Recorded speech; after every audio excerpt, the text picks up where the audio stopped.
सबसे पहले सर मैंने वो सैटरडे को फ्री टेस्ट होता है वो दिया था। तो उसमें मेरी रैंक 1500 रैंक आई थी। उसमें 9000 लोगों ने एग्जाम दिया था। तो फिर उसमें मैंने अभी तो बहुत पीछे रैंक आ रही है। कभी पीछे आती तो डिमोटिवेट होते थे, पर ये सोचते थे कि आज पीछे आई तो कल अच्छी रैंक आनी चाहिए, तो कोशिश करते थे कि कल दूसरे दिन अच्छी रैंक आए।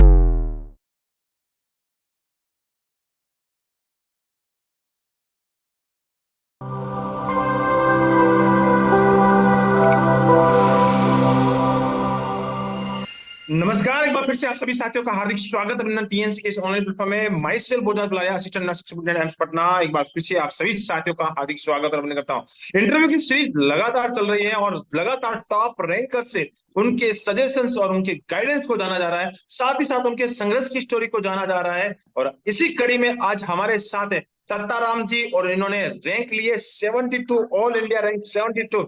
सबसे पहले तो बहुत बहुत बधाई और शुभकामनाएं चौधरी साहब। Thank you sir, thank you. कैसा लग रहा है इस समय? बहुत ही जबरदस्त रैंक जो आपने हासिल की है। एक सपना होता है कि अंडर 100 के अंदर रैंक आए, और वही सपना आपने पूरा करके दिखाया है। कैसा इस समय फीलिंग कैसी आ रही है? सर बहुत अच्छा लग रहा है। बहुत ही जबरदस्त जानदार फीलिंग आ रही है। तो आज हम आपसे बहुत सारे चीजें पूछने वाले हैं। आपके संघर्ष की कहानी पूछने वाले हैं, कब आप पास आउट है उसके बारे में पूछने वाले हैं, साथ ही साथ आपने तैयारी कैसे की है उसके बारे में पूछने वाले हैं। तो सबसे पहले इस जो इंटरव्यू की शुरुआत है वो करते हैं आपके अपने इंट्रोडक्शन से। तो सर मेरा नाम सत्ताराम है, मैं बाड़मेर का रहने वाला हूँ। अभी मैं जोधपुर में रह रहा हूँ। मैंने मेरी बीएससी नर्सिंग है ये जोधपुर से विद्याराजे कॉलेज ऑफ नर्सिंग जोधपुर से की है। तो 2022 में कंप्लीट हुई थी। अगस्त में हमारे रजिस्ट्रेशन नंबर आ गए थे। फिर मेरे भैया और भाभी दोनों भी जोधपुर एम्स में एसएनओ हैं। तो मैंने जो कंप्लीट होने के बाद नर्सिंग उनसे पूछा कि अभी क्या करना चाहिए मुझे एम्स के लिए। तो उन्होंने थोड़ा सा सजेस्ट रोकना किया कि चाहूंगा, थोड़ा सा रोकना चाहूंगा। भैया और भाभी आपके एम्स जोधपुर में एसएनओ, तो बिल्कुल उनका नाम बताएं यहाँ पे। सर भैया का नाम हनुमान है और भाभी जी का नाम है अनीता। ओके, हनुमान जी और अनीता जी आपके भैया भाभी एसएनओ में, और उनसे आपने पूछा कि किस प्रकार से तैयारी की जाए। चलो कंटिन्यू की जाए। तो उन्होंने बोला एक बार ऑफलाइन कोचिंग ले लो। फिर मैंने राजेश सर से ऑफलाइन कोचिंग ले ली थी। फिर जस्ट दिसंबर में हमारा बैच कंप्लीट हो गया था। मई में मैंने ज्वाइन किया था, दिसंबर में वो कंप्लीट हो गया था। फिर कंप्लीट होने के बाद जैसे मैं पहले जयपुर था, फिर यहाँ जोधपुर आ गया था, यहाँ भैया भाभी के पास में। हाँ, तो फिर उनसे पूछा कि अब आगे मैं कैसे तैयारी करूँ। तो फिर उन्होंने बताया था कि अभी एक बार थ्योरी कंप्लीट हो जाने के बाद यही रूल होता है कि जितने ज़्यादा एमसीक्यू प्रैक्टिस करोगे उतना ज़्यादा फायदा है। तो फिर वही एमसीक्यू प्रैक्टिस किए और फिर बोला साथ में कोई टेस्ट सीरीज ज्वाइन कर लो। तो मैंने बोला कि अभी मैं कौन सी टेस्ट सीरीज ज्वाइन करूं। तो उन्होंने सजेस्ट किया था कि अभी के टाइम में जो टीएनसी टेस्ट सीरीज चल रही है, जो इंडिया की सबसे ज़्यादा स्टूडेंट है उससे जुड़े हुए हैं, तो वहाँ पे अगर आप टेस्ट दोगे तो अच्छे से इवेल्युएशन होगा कि इतने सारे लोग एक साथ एग्जाम दे रहे हैं। तो फिर वो मैंने मार्च में ज्वाइन की थी टेस्ट सीरीज। उसमें मैंने कॉम्बो प्लान लिया था, जिसमें टेस्ट सीरीज प्लस वो वीडियो एमसीक्यू बैच 6 मंथ का लिया था मैंने। फिर वो मेरे सितंबर तक वो मेरे कम हो गया था सब्सक्रिप्शन पूरा। फिर मैंने आपसे बात की तो फिर वो आपने एक्सटेंड कर दिया था मेरे नॉर्थ साइड तक का। ओके, मुझे आज भी याद है कि एग्जाम से कुछ दिन पहले आपका फोन आया था कि सर अब खत्म हो गया, अब क्या करूं। मैंने कहा चिंता नहीं कीजिए, आपका प्रीलिम्स निकला है। आपने बोला बिल्कुल प्रीलिम्स शानदार निकला है। मैंने कहा चिंता मत कीजिए, मेंस टीएनसी की तरफ से फ्री रहेगा। और वो हमने आपके लिए किया भी था, और आपने वो परचम लहराया है। रियल में आपने बहुत ही जबरदस्त किया है। सबसे पहले तो मैं आपके जो भैया और भाभी है उनको थैंकफुल कहना चाहूंगा कि बिल्कुल आपने एक घर के बड़े सदस्य होने के नाते आपने अपने छोटे भाई को बहुत ही भयंकर तरीके से, अच्छी तरीके से गाइड किया। हर बड़े भाई का एक कर्तव्य होता है, और भाभी जी का एक कर्तव्य होता है कि वो देवर जी को बिल्कुल सही राह पर ले जाए। और उन दोनों को मैं बहुत बहुत थैंक यू बोलना चाहता हूँ। बहुत ही अच्छी बात है, आपने बिल्कुल आपने जयपुर कोचिंग किया, उसके बाद आपने राजेश सर के गाइडेंस में आपने पहले उसको कंप्लीट किया, उसके बाद आपने टीएनसी के दामन को थामा और आपने बहुत ही बड़ा एक संघर्ष को हासिल किया। अब मैं आपसे बहुत सारी चीजें पूछूंगा, किस प्रकार से मेहनत करते थे उसके बारे में बात करना चाहूंगा। जैसे कि आपने बताया कि टीएनसी के साथ आपने वीडियो एमसीक्यू, साथ ही साथ आपने टेस्ट सीरीज स्टार्ट किया। तो सबसे पहले मैं बात करने लेना चाहूंगा कि सबसे पहले जो आपने एग्जाम दिया था कैसा लगा और कौन सी रैंक आई? सबसे पहले सर मैंने वो सैटरडे को फ्री टेस्ट होता है वो दिया था। तो उसमें मेरी रैंक 1500 रैंक आई थी। उसमें 9,000 लोगों ने एग्जाम दिया था। तो फिर उसने मैंने अभी तो बहुत पीछे रैंक आ रही है, तो मैं सोचा अभी मैं एग्जाम दूंगा तो इससे डीमोटिवेट हो जाऊंगा, इसलिए मैंने नहीं ली। फिर नेक्स्ट सैटरडे को और एग्जाम दिया तो उसमें मेरी 600 रैंक आई थी। तो फिर लगा मुझे कि ले लेना चाहिए, तो फिर ले ली। इसका मतलब वहां पे आपने डिसाइड किया कि यार कुछ तो दमदार है, करना ही चाहिए और आगे बढ़ना चाहिए। सर कि यार बस के कब तक रहेंगे सर, कभी तो वो तो इवेलुएट तो करना ही पड़ेगा। बिल्कुल। कब तक भागेंगे इस दौड़ से? आखिर इस दौड़ में आना ही पड़ेगा। और आखिर इस दौड़ में जब हम आएंगे तो 101% सिलेक्शन लेके जाएंगे। तो बहुत ही अच्छी बात बताई कि टीएनसी के साथ आप हमेशा एग्जाम दे रहे थे, आपके पीछे रैंक आ रही थी। सबसे बेस्ट रैंक कौन सी आई टीएनसी के अंदर, बता सकते हैं? अच्छा, वो 28 आई थी। बहुत ही जबरदस्त, शानदार। बहुत ही अच्छी रैंक को आपने हासिल किया। अब मैं आपसे बहुत सारी चीजें और भी जानना चाह रहा हूँ कि वीडियो एमसीक्यू जो बैच आपने ले रखा था, वीडियो रेशनल जो आप देखते थे, कैसे लगते थे?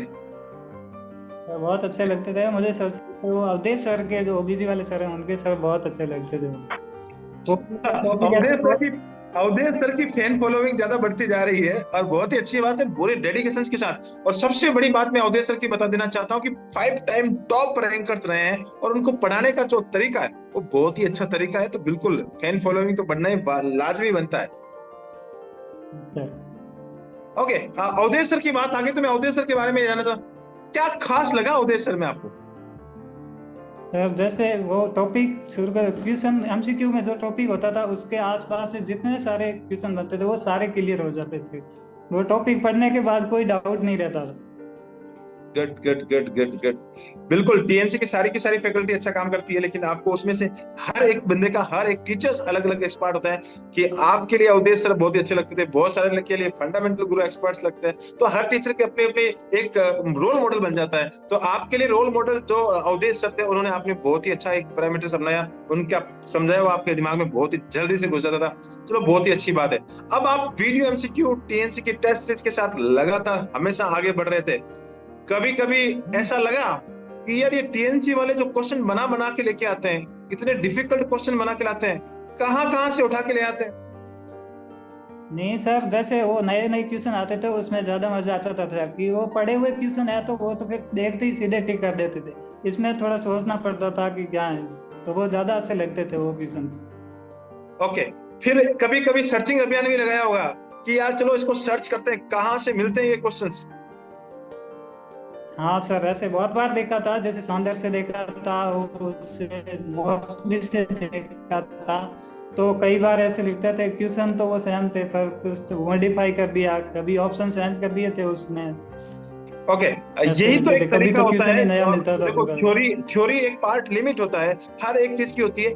अब बच्चों को नए नए क्वेश्चन बना के देने होते हैं, किस तरीके से घुमाना होता है। और सबसे बड़ी बात, हर एक बुक्स, बहुत सारे बच्चे बोलते हैं कि सर यहाँ से कॉपी कर लिया, वहां से। और बच्चों को तो बताना पड़ता है कि भैया कॉपी तो यार, हम कोई टीचर है, माँ के पेट से तो नए क्वेश्चन लेके आ नहीं सकते। हम भी तो थ्योरी बुक्स में से नए नई लैंग्वेज में क्वेश्चंस को क्रिएट करते हैं। यहाँ से क्वेश्चंस निकलते हैं कि क्वेश्चंस बच्चों को किस प्रकार से घुमाया जा सके, किस प्रकार से घुमा घुमा के उसको ट्रेंड किया जा सके। और वही टीएनसी हमेशा काम करती है और बहुत ज्यादा मेहनत करती है, रात दिन मेहनत करती है। और उसी का परिणाम है कि आप जैसे लोग हमेशा टॉप रैंकर्स बनते हैं। कभी कभी पीछे रैंक आती थी तो लगता नहीं था कि यार बहुत हो गया, अब नहीं होगा? नहीं सर, ऐसा लगता था कभी पीछे आती थोड़ा डिमोटिवेट होते थे, पर ये सोचते थे कि आज पीछे आई तो कल अच्छी रैंक आनी चाहिए, तो कोशिश करते थे कि कल दूसरे दिन अच्छी रैंक आए। बहुत बहुत धन्यवाद, बहुत ही ज्यादा हिम्मत के साथ आप आगे बढ़ रहे थे। अब मैं एग्जाम हॉल पे आना चाहता हूँ। एग्जाम हॉल में जब आप अपियर हुए थे, प्रीलिम्स निकला, मेंस तक पहुंचे, तो मेंस में जाने से पहले कभी दिमाग में ख्याल आया, दिल धक धक धक धक, जैसा कि हमेशा हर बच्चे का करता है, वैसे आपके साथ भी हुआ था? यस सर, वो हुआ था। फिर वो आपके वीडियो आए थे कि इस एंजाइटी को कंट्रोल कर लोगे तो आधा एग्जाम तो वैसे क्लियर हो जाता है। वही है, जो एंजाइटी होती है वही हमसे वो जो सिली मिस्टेक्स होती है वो करवाती है, तो जितनी एंजाइटी कम होगी तो वो सिली मिस्टेक्स भी अपने आप कम हो जाती है। और वो आपके गुड वीडियो गुड। आते थे कि आपने बताया था कि ऐसे हमेशा ऐसा लगे तो ऐसा हमेशा ऐसा बोलना अपना का, all is well, all is well. Good good, all is well वाली। यार ये बहुत ही मजा आता है जब आपने ये सारी चीजें अपने फॉलो करते हैं। फॉलो करने वालों का बहुत ही बड़ा बेनिफिट मिलता है और कंटिन्यूअसली आप आगे बढ़ते हैं। और बिल्कुल ऑल इज वेल वाली थ्योरी को आपने फॉलो किया।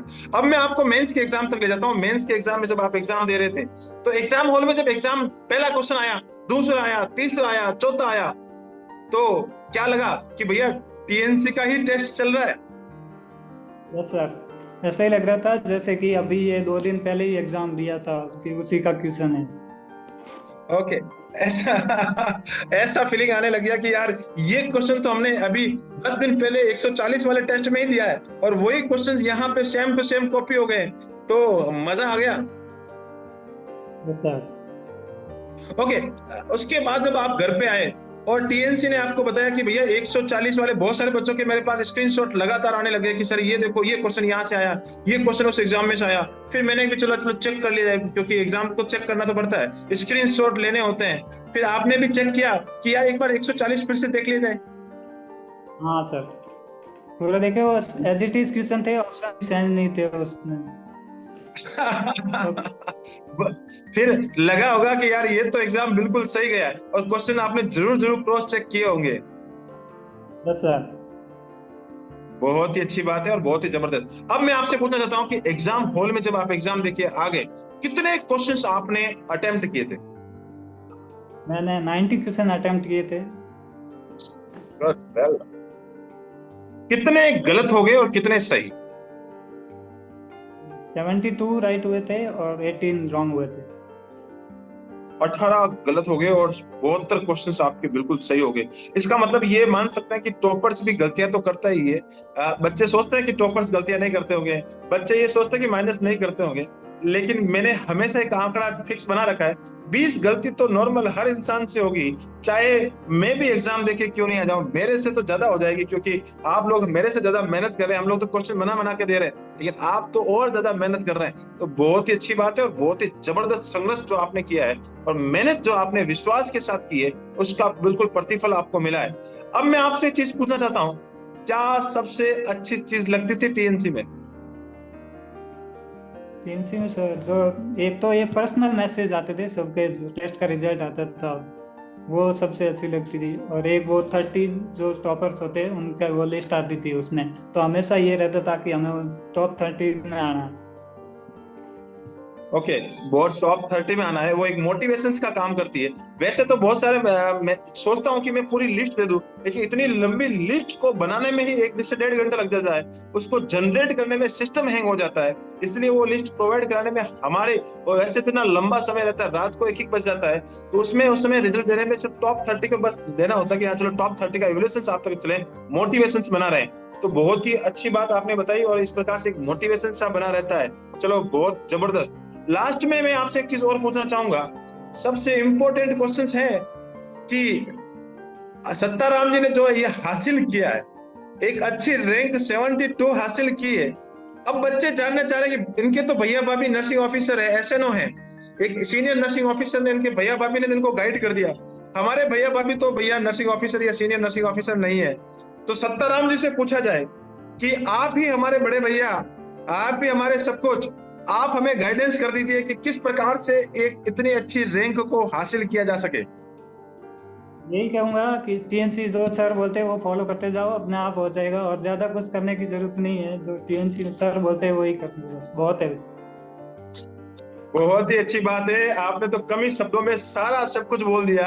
आप तो बोल दिया कि जो सर बोलते जाते हैं वो आप टीएनसी को फॉलो करते जाएं, 101% आपका सक्सेस होगा।